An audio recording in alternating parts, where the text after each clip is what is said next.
Welcome back to Organizing with HFT. I'm your host today, Tiffany Fisher, and today we are interviewing Ms. Jackie Anderson. Welcome, Ms. Jackie. We're so glad to have you here today on our podcast. Good morning, Tiffany. How are you today? Good, good, good. Tell us a little bit about yourself in general. Like, what did you want the community to know about you? What is your background in education? Well, Tiffany, first of all, I'm a wife, a mother, and a grandmother from the north side. Woohoo! I'm a retired SPED teacher. I worked for 33 years in education. My endorsement is in severely emotionally disturbed and autism. I also have a certification in general education, elementary.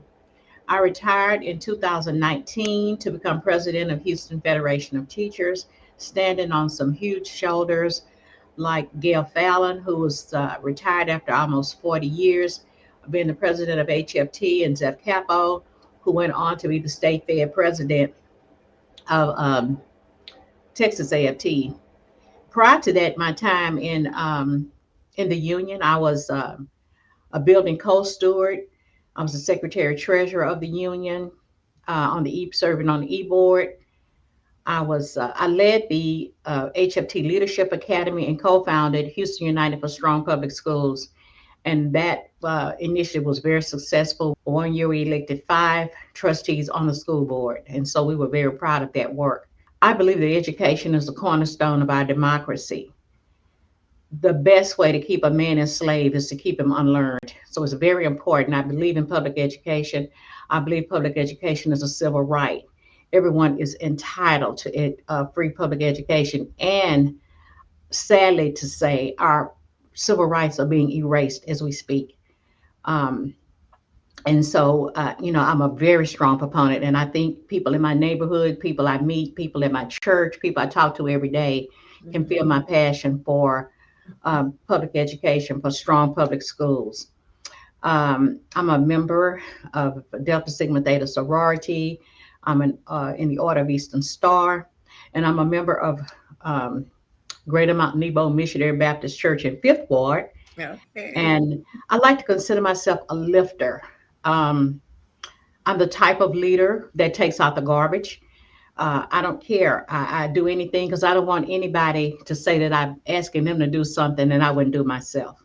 And Mm. so I'm just everyday person. I'm not a prideful person. I'm a humble person, and I would do whatever I can to help anybody. And that's me. Awesome, Miss Jackie. So, what brought you to HFT? Well, I've always been a leader, even when I didn't think I was. People always saw something in me that I didn't see in myself. Mm. And so, but I believe in the power of numbers. I believe in working together. So I've been a member of HFT for 27 years. 27 of the 53 years that HFT is old now, 53 years young, I should say. We're still strong. And I've been a member of this organization for 27 years.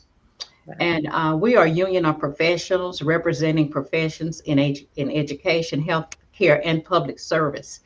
In AFT, we're part of AFT, which is almost 9 million members nationwide. So I believe that um, we are stronger together. And when I came to HISD, Gail Fallon was the president of HFT, and I admired her work with the union. I admired her leadership and her work with the district. And so I wanted to be a part of something that was making a positive difference in education. And so I did join, became the building co-steward immediately. And I've been working with the union, like I said, for 27 years now. That is awesome, Miss Jackie. That is a very long time. Yes, it is. Tell us a little bit about what's going on in Houston ISD. Well, right now, Houston is, I like to say, a ball of confusion. We have been taken over by the state. Hmm. We called it hostile when it first happened. And what's happening now, I think, is beyond our imagination. We knew that it was going to be bad. We just didn't have any idea how bad it was going to be. We have we are witnessing the dismantling of HISD in real time every single day, from the decimation of our libraries to the exile of some of our best principals and teachers. There have been huge drops in student enrollment. Families are fleeing HISD, fleeing Houston to get away from HISD and moving to outlying districts. And this is happening every day. And these huge drops um, in our school numbers enrollment is going to be devastating to our economy. The whole culture in HISD is toxic for our students and teachers. And we saw clearly where this was headed. We knew that this was about power and money. We said that in the beginning, and we live to see every day that this is about power and money. It's not about student outcomes. It's not about students. And what is happening in HISD is not good. HISD is up for sale to the highest bidder. This is one reason why we took a strong negative stance against the proposed $4.4 billion bond, because chaos abounds and there's no transparency. No transparency then, no transparency now, thus the no trust, no bond motto that we developed during the bond push. Um, and so HISD, you can't say you care about children if you don't care about the people that work with them every day. And when you don't care about the teachers' emotional and occupational well-being or support them, then you don't care about the children. And so that brings me to HB6. Texas FT was and always has been a leader in advocating for fair pay for Texas employees. And so we've done that. And we did that for years and years through every legislative session. After much research and realizing that teacher pay had not kept up with inflation, we rolled up our sleeves and went to work with our state legislators pushing for pay raises, giving them research and sound information about how there was a teacher shortage and teachers were fleeing, not just in HISD, but across the state. And it was putting our education system in very dire straits. In the 88th legislature session, the governor tried to attach teacher pay raises to vouchers. And we did a survey and teachers said, no, if we have to do vouchers to get a pay raise, we don't want it. This is how serious teachers were about pushing back against vouchers. Fast forward to the 89th legislative session. The governor was able to buy enough votes to get the vouchers passed, but they did pass HB6, which said that as for teacher retention, they were trying to address that teachers in certain districts, but HISD did qualify because they had enough students with 5 or more years of service or experience in teaching would get a $5,000 pay increase, and teachers with 3 to 5 years would get a pay increase of $2,500. But OHISD had other plans. And so they wanted to link this to a pay for performance scheme and not give teachers those raises that we believe the state legislators were trying to give teachers to reduce the mass flight that was happening with teachers. Teachers were leaving the state, they're leaving the profession in groves. So we needed to do something. In Texas AFT and some of our state legislators realized that something had to be done, or schools were no longer going to exist as we know them today. And so this is what we believe that the legislators meant with HB6. So when we found out and realized that the district was not intended to use that HB6 money as we believe the legislators intended for it to be used, we filed a lawsuit against HISD and the superintendent, board of managers, about the lawsuit, asking for a temporary restraining order to forbid HISD from using any of that money that was sent to them for those proposed raises.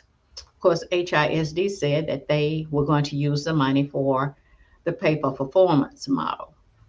Now, there was money allocated by the state for that. We don't believe that they intended HB6 to be used for that. So they're in court. The judge gave us a partial ruling. HISD has filed for a plea to jurisdiction.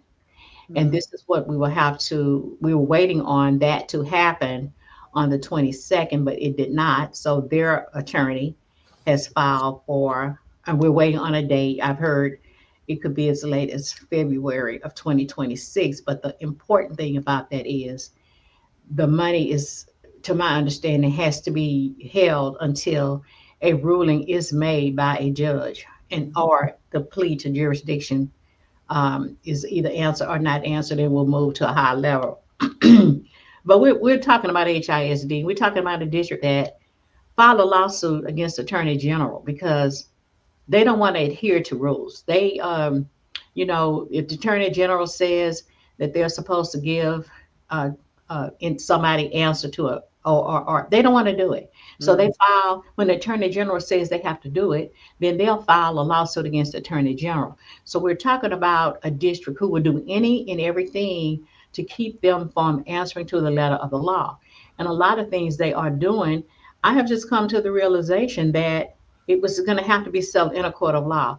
One day, they will realize that it's not their way or the highway. There are laws in place for them, for me, for everyone to follow, and that's what they should do.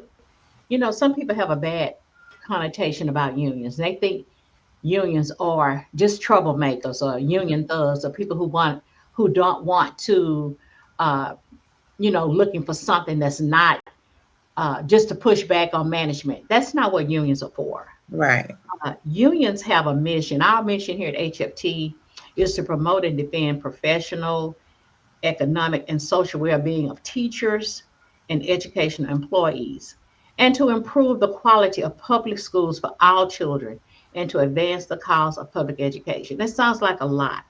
In practice, what HFT does is advocate for fair pay, benefits, and working conditions for educators and school staff. We didn't have to do that if the employer had the right mindset and intended to do what's right. Right. The unions developed because that wasn't happening. Right. HFT is working to ensure that teachers have a voice in decisions affecting classrooms and schools. Absolutely. If the management would sit down with the employee, we would need the union because they would be willing to sit down. I don't know how many places you work, Tiffany, kind of young, not old as me, but I've never seen it happen in all of my time working. It had to be somebody willing to stand up, somebody willing to speak up, Yeah. somebody willing to say, wait a minute, this is wrong. Why am Mm. I working 80 hours and getting paid for 40? Why Right. why am I not getting a lunch break? Why am I working in conditions that are not safe? Why am I, somebody had to say why. And I guess that was always me, but that's Mhm. okay.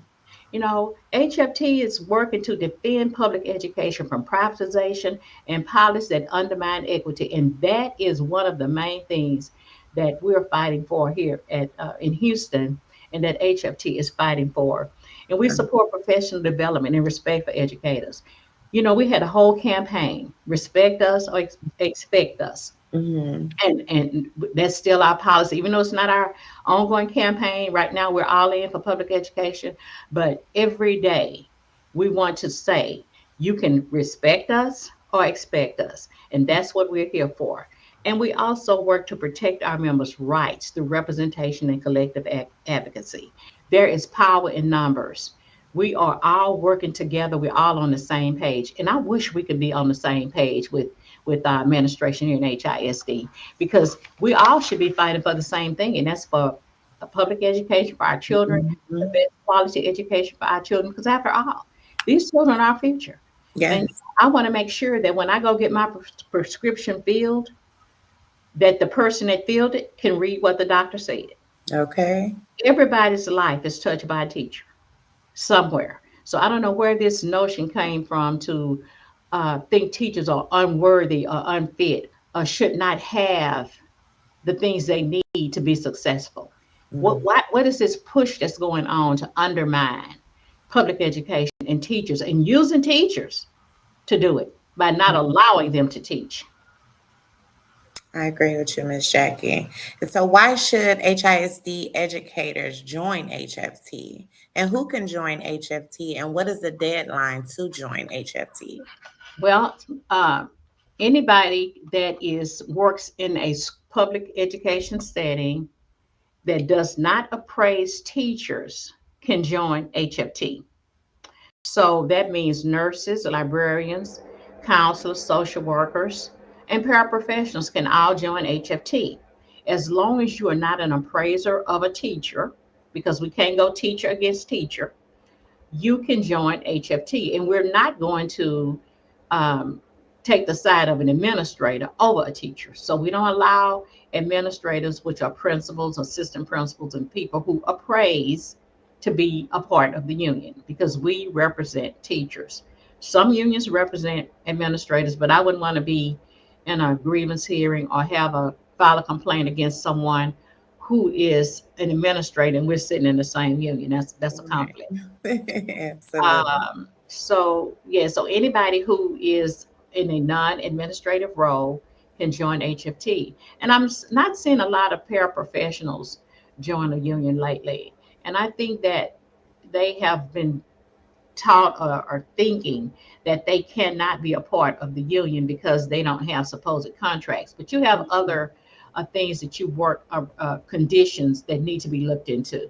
And so it still is beneficial for you to be a part of the union. We're going to cut off our app join link on April 1st. So if you're not a member by April 1st, you will not be able to join HFT. You need to join now so that you will be covered. And April 1st sounds like a long way away, but it's actually not. You know, we have Thanksgiving, Christmas, we come back in January, spring break, and it's Mm-hmm. April 1st. That's So right. yes. Join So today. Join we are today. cutting our join off on April 1st. And we have our website located at the bottom of the screen, www.hft2415.org. You can also visit our website. Miss Jackie, what words of encouragement do you have for educators in Houston ISD? Well, I've heard a lot about from the HISD administration that teachers don't want to be held accountable, and a lot of we got rid of all our bad teachers, and teachers are leaving the district because they were not cut out to be good teachers. And I've heard a lot of this garbage coming out of HISD. And I want to push back on that because teachers have always been held accountable. Like I said, I was a teacher for 33 years, and I was accountable every day for every student that walked in my classroom, and some that didn't walk in my classroom, because I was always the one where the principal said, "Send them down to Miss Anderson, send them to Miss Anderson's class," and that's fine. So I've always been held accountable. So accountability for educators is not a new concept. Okay, so pay for performance. There's no evidence or data that supports pay for performance making anyone a better teacher. That is just not true. That is something that these people who don't want to give teachers credit for the work that they do, mostly non-educators who've come up with a notion that pay for performance is something good. That might work if you're a salesperson at Sears and Roebuck. That might work if you're selling washers and dryers at Conn's or Best Buy or someplace like that. That's where you get your pay for performance. When you're dealing with individual people with personalities that come into your classroom each and every day with some type of baggage or some type of something going on, you have to be able to pivot, shift, and move to take in that person's feelings, that what's going on with that person at that moment. And all of this idea that the best teachers remained in HISD, some of them maybe, but some of them who left have told me that they left because they did not want to commit educational malpractice.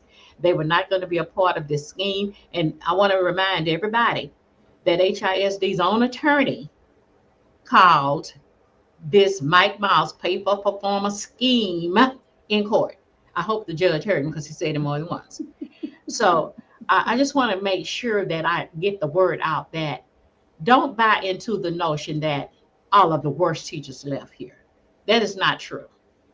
Um, a lot of good teachers and a lot of good principals remain here, and a lot of them left here because people have certain moral fiber that they have to work within. And so some of them left. And yes, they were not the worst ones to leave. Some of Right. them were good principals and good teachers. Because one thing we do know here in HISD, ethics is not overflowing. And so I like to liken this pay for performance scheme as being like a marathon. You start out running, and as soon as you get close to the goalposts, they move the goalposts. That's happening here now because with the score card evaluation has been changed 4 or 5 times Mhm. this school year. So how can that be a measure of a teacher's ability if you change the goalposts 4 times during the same race? This is one school year where this has been changed. So, like I said, um, it's unethical. It's not fair to the educator or the student. Right. So, I want to make sure that teachers who watch this understand. Don't let HISD, Mike Miles, or this administration undermine you as a professional. Most of them, keep in mind, are not certified. They have not cut the mustard. They have not done what we've done and taken that test. They have not put in the work. Were not educators.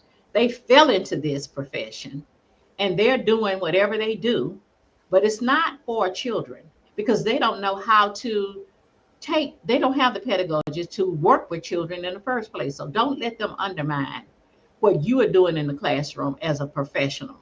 I want that to be clear. Absolutely. Okay, Miss Jackie, is there anything else that you would like to say to the HISD educators? Yes, please don't buy into the Miles disinformation. This is why we call him Pinocchio Miles. Just remember that and get yourself a good laugh when you think about it. But I want you to remember that HFT is here to help. HFT offers trauma counseling, professional development assistance, travel discounts, various insurances, disability income, legal services, and many other services. So consider joining HFT. We're here to support you and protect your career. We have a physical office in Houston with staff, organizers, and attorneys in Houston. There are no 1 800 numbers. April 1st, like I said, is the deadline to join HFT. You would not get caught driving your car or your not have some type of insurance for your home. And even though we are not an insurance company, we are here to protect your investment, which is your career. And we want to make sure that you know that there are avenues for HFT to protect you and protect your career. And all school staff that do not appraise teachers can join HFT. And I also want to say that if you're on a campus that does not have a building rep and you find yourself like out in the loop and having to rely on secondhand, third hand information, you don't have to do that. You can join HFT and you can have one on one time with your staff rep anytime. You can have one on one time with your organizer anytime. So you don't have to rely on secondhand information. You can join HFT. And if you are on a campus that doesn't have a building rep, please consider joining HFT if you're not a member and becoming that person on your campus that is a building rep. We need boots on the ground. Like I said, there's power in numbers. Another thing you can do is on Wednesday, every Wednesday at 5:30, we have a meeting here at the office. If you are not in HFT, you can come back. You consider joining HFT and also meet the staff reps and some of the organizers that are here sometimes. And sometimes even I show up to talk to members, especially when I'm asked to be here. I will be here. So Yeah. stand up for your profession. If you're not a member, you can join HFT today. And with that, Tiffany, Thank you so much, Miss Jackie. We thank you for having me. appreciate you for coming out. That's a wrap for today's episode of Organizing with HFT. And hopefully, you do not forget to like, share, and comment and subscribe for our next episodes.